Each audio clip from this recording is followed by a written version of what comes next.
उन्होंने अचानक एक हल्ला बोला और वर्करों पे उन्होंने बड़ा तशद्दुद शुरू कर दिया उसी वक्त। तो मैंने इनसे बात की जाके, मैंने कहा कि आप हमें बताएं किस केस में आप लेने जा रहे हैं। की धड़कन इमरान खान के घर के ऊपर जिस तरह से दावा बोला है, ये बहुत बड़ा जुल्म और ज्यादती है।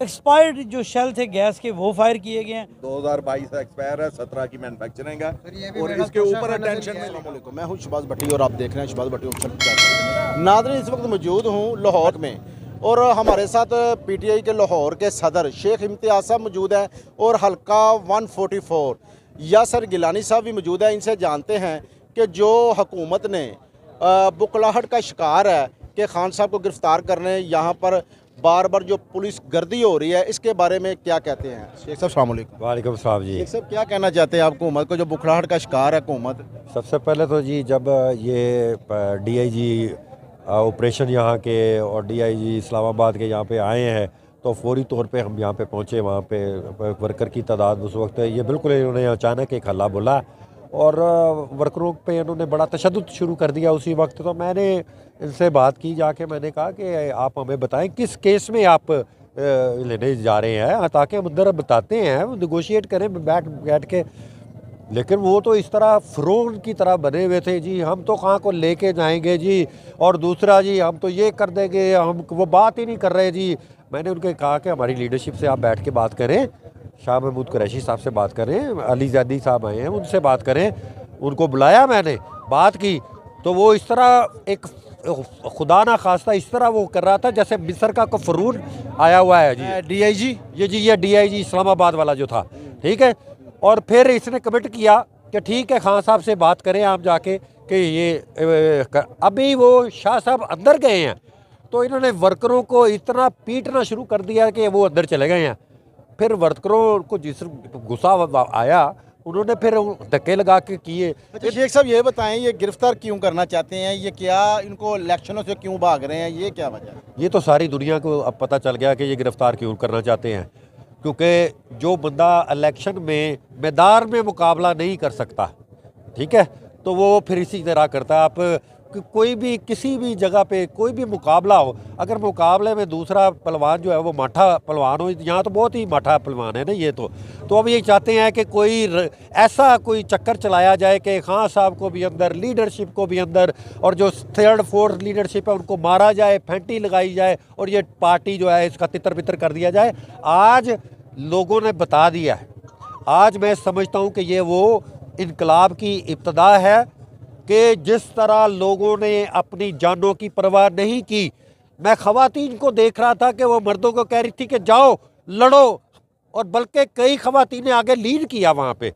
और मैं पीटीआई का कारकुन को आज जितनी दाद दूँ, पीटीआई की ख़वातीन को जितनी दाद दूँ, पीटीआई के नौजवानों को जितनी दाद दूँ, मैं सदर नहीं, मैं वर्कर बनना ज़्यादा पसंद करूँगा। क्योंकि पीटीआई का वर्कर जो है, जो जुनून, जो जज्बा, उन्होंने कहा था आज हम मर जाएंगे, मेरे सामने जख्मी हुए, मेरे सामने गाड़ियों पे ला के हम उनको लेके जाते रहे अस्पताल। सब आप कागजात अपने जमा करवाने गए थे, क्या मसला बना के आपने अपने कागजात जो हैं वापसी ले लिए, ये क्या मसला। मैंने आरओ के सामने कागज़ रखे, वो चेक कर रहा था, साथ मुझे खबर आ गई, मैं साथ साथ मैसेज करने शुरू कर दिए। मुझे पैनिक हो गया कि जी वो डीआईजी वो भी आ गए, वो भी यहाँ से मुझे इतला आनी शुरू हो गई।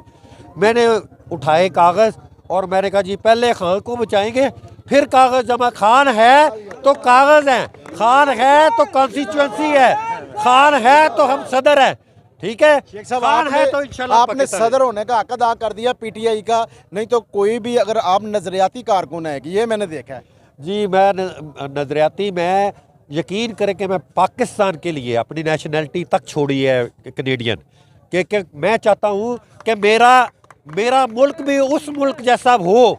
मैं वासा में मैंने काम किया, अब आज वासा को आप जाके देख लें, पहले से अब तक कितना उसमें तब्दीली है। 25 करोड़ रेवेन्यू था, 1 अरब तक उसका रेवेन्यू पर मंथ चला गया, ठीक है। तो हम जो बैरून मुल्क पाकिस्तानी होते हैं, हमें शौक होता है, हम जब उधर के एयरपोर्ट देखते हैं, हम उनकी रोड्स देखते हैं, हम उनके पार्क्स देखते हैं, तो हमें शौक पैदा होता है कि हम जाएं पाकिस्तान में और पाकिस्तान को इस तरह का बनाएं। लेकिन ये जो लोग यहाँ जो मुल्क को लूट रहे हैं और उनके हवारी और उनके बैकअप करने वाले, ये सारे लोग जो इस मुल्क को 75 साल से खा रहे हैं, वो नहीं चाहते कि ये मुल्क ठीक हो, ये नहीं चाहते कि अवाम पढ़ लिख कर अपने पैरों पे खड़ी हो जाए, ये नहीं चाहते कि अवाम इसी कानून की बालादस्ती हो। ये दो कानून चाहते हैं यहाँ पे। शुक्रिया शेख साहब। हमारे साथ हल्का 144 के सैयद यासर गिलानी साहब मौजूद हैं, इनसे जानते हैं। गिलानी साहब, आप बताइएगा, जो हुकूमत बुखलाहट का शिकार है और ख़ान साहब को गिरफ़्तार करने के लिए क्या क्या वो इंतज़ाम कर रहे हैं? कभी पुलिस आ रही है, कभी कारकुन गिरफ़्तार हो रहे हैं, कभी जैसे ज़िले शाह को शहीद कर दिया गया, क्या कहते हैं आप? मैं समझता हूँ कि इन्होंने शहर लाहौर के दिल के अंदर और लाखों करोड़ों दिलों की धड़कन इमरान खान के घर के ऊपर जिस तरह से दावा बोला है, ये बहुत बड़ा जुल्म और ज़्यादती है। एक्सपायर्ड जो शेल थे गैस के, वो फायर किए गए हैं। दुनिया के अंदर किसी महज़ब माशरे में ये इजाज़त नहीं है कि आप एक्सपायर्ड शेल फायर करें। फिर जिस तरह से इन्होंने वाटर कैनन के अंदर जहरीला केमिकल डाल के ख़वातीन के ऊपर, हमारे कारकुनों के ऊपर इन्होंने जिस तरह से उसके साथ उन्होंने पीछे पुश करने की कोशिश की। हम सियासी लोग हैं, शेख साहब यहाँ मौजूद थे, फ्रंट से लीड करते हुए तमाम सियासी लोगों ने, हमने भरपूर सियासी मज़ामत की है। हमारे पास तो टावल थे, कपड़ा था, पानी था, और हम अपनी आंसू जो वो बहा रहे थे शेल, उससे अपने आप को बचा रहे थे। तो उसके बावजूद हमने अपनी जिस्म आगे रख के, जाने आगे रख के, तो हमारे कारकुनान ने तहफ़्फ़ुज़ की है। अच्छा गिलानी साहब, मज़ीद आप जो कारकुन अभी तक घर में बैठे हुए हैं, उनको क्या पैगाम देना चाहते हैं कि खान के लिए बाहर निकलें, वो जो घरों में बैठे हुए हैं अभी तक? आपके सामने हज़ारों की तादाद में अभी मौजूद हैं, बाकी भी आएंगे। बड़ा फ़र्क बड़ा वाज़ेह है कि एक तरफ वो लोग हैं जो कि पनामा के रानी और रानी हैं और राजे हैं। पनामा के अंदर बड़ा वाज़ेह तौर पे आ गया कि इन्होंने फ्लैट्स बनाए हैं। ख़ुद वो बीबी आके कहती थी कि मेरी पाकिस्तान के लंदन में भी प्रॉपर्टी नहीं है। फिर उसके भाई ने कहा कि अल्हम्दुलिल्लाह हमारे हैं। तो ये सारे चोर हैं, साग डार है, मनी लॉन्ड्री का बादशाह है, ये सारे लोग हैं। खान साहब के ऊपर घड़ी का लग रहा था कि तोशा खाने से लिया, अब सभी निकल आए हैं ना। अब तो हर किसी की घड़ी हो गया, मुलाजमों तक की घड़ियाँ इनकी निकल आई हैं। अब जो खुद, यानी मुझे तो ये शर्म आती है कि कितनी डिटाई से, बेशर्मी से ये लोग कहते थे कि इमरान खान ने ये घड़ी खरीदी है, जबकि इमरान खान ने 50% पे खरीदी है, इन्होंने 20% पे या 10% पे जाके खरीदी है। दूसरी तरफ ये सारे चोर हैं। अब इमरान खान जो है हक पे खड़ा है, सच पे खड़ा है। सुप्रीम कोर्ट ऑफ पाकिस्तान से सादिक और अमीन डिक्लेयर्ड है, जिसने पाकिस्तान की इज़्ज़त की बात की है, मुसलमानों की बात की है, इस्लामोफोबिया पे जाके बात की है। ये उस लीडर को इस तरह से गिरफ्तार करना चाहते हैं, तो ये इनका बोंडा तरीका है। हम कल भी अदलिया का एहतराम करते थे, आज भी अदलिया का एहतराम। गिलानी साहब, ये तो है कि पूरे मुल्क को खान साहब ने एक शऊर दे दिया है। पहले अवाम को पता ही नहीं था सियासत क्या चीज़ है, करप्शन क्या चीज़ है। ये खान साहब ने यूथ को भी बता दिया है, पूरी दुनिया को बता दिया है। बिल्कुल ऐसे ही है। और सबसे बड़ी कामयाबी किसी भी तरीके की होती है कि जब आपके पास लोगों को शऊर आ जाए, जब लोगों को पता चल जाए कि हमने करना क्या है। आज लोग खुद से, हम लोग पिछले 10 महीने से जब से खान साहब निकले हैं, खान साहब की कॉल होती है, हम लोग सिर्फ इंतज़ाम करते हैं, लोग खुद आते हैं। लोगों के अंदर शऊर आ गया। आज ये देखें ना कितनी बड़ी तादाद में, मेरा ख्याल है शहर लाहौर के दामन में इतनी बड़ी तादाद में शेलिंग कभी नहीं हुई होगी। जैसे कि आप जैसे लोग मियाँ नवाज शरीफ, मियाँ शहबाज शरीफ, उनको जब गिरफ्तारी हुई है तो 100 भी तकरीबन वर्कर नहीं निकले, वहाँ कवरेज की है, तो यहाँ हज़ारों की तादाद में है। देखे ना जी, मरियम बीबी किस तरह से खुश थी, और उसका ट्वीट आया कि आज अगर पुलिस के लोगों के ऊपर, हमारे जवानों के ऊपर इन्होंने कुछ किया तो ये रियासत पे हमला होगा। तो वो जब खुद जाती थी, उनका एक MP मिर्ज़ा जावेद गाड़ी में जो पत्थर भर के लेके जाता था नैब के दफ्तर के सामने, ये खुद अपना इनका किरदार ये है। इन्होंने 1997 में सुप्रीम कोर्ट पे हमला किया। MSF के लोग थे, बहुत सारे लोग हैं जिनको डायरेक्ट उनकी फैमिली में, कि जिसका BA है, जिसका FA है, उसको सब इंस्पेक्टर और ASI भर्ती किया। किस सिलसिले में, किस एजाज़ में? इस एजाज़ में कि उन्होंने सुप्रीम कोर्ट पे दावा बोला था, अमलन उसके ऊपर चढ़ गए थे। बहुत शुक्रिया। बहुत ये क्या कह रहे हैं शेख साहब? सदर हमारे साथ मौजूद है लाहौर के PTI। आज कुछ नामालूम खान साहब के घर का तवाफ करते रहे हैं जी।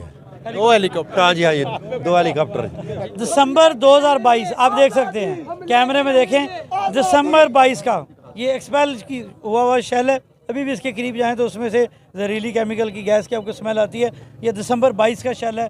किसी भी मज़हब माशरे में, किसी भी चार्टर में, किसी भी इंसानी हकूक़ के तहत जो है ना, ये लिखा हुआ है जी, ये देखिए, ये नीचे, ये देखिए 2022 एक्सपायर है, 17 की मैन्युफैक्चरिंग है, और इसके ऊपर अटेंशन में लिखा हुआ है। ये आपने हल्का 144 की सैयद यासर गिलानी साहब की बात सुनी, और लाहौर के सदर शेख इम्तियाज़ साहब की बात सुनी। उनका कहना है कि जो हुकूमत है ना, वो बुखलाहट का शिकार है, और 2 हेलीकॉप्टर जो है वो खान साहब की जो रैशगा है वहाँ पर बार बार वो रोंड भी काट रहे हैं। और जो यहाँ पर वर्कर हैं खान के टाइगर्स हैं, वो जोशो खरोश में वाज़ह नज़र आ रहे हैं, और मैंने खुद विज़िट किया है कि हज़ारों की तादाद में मौजूद हैं।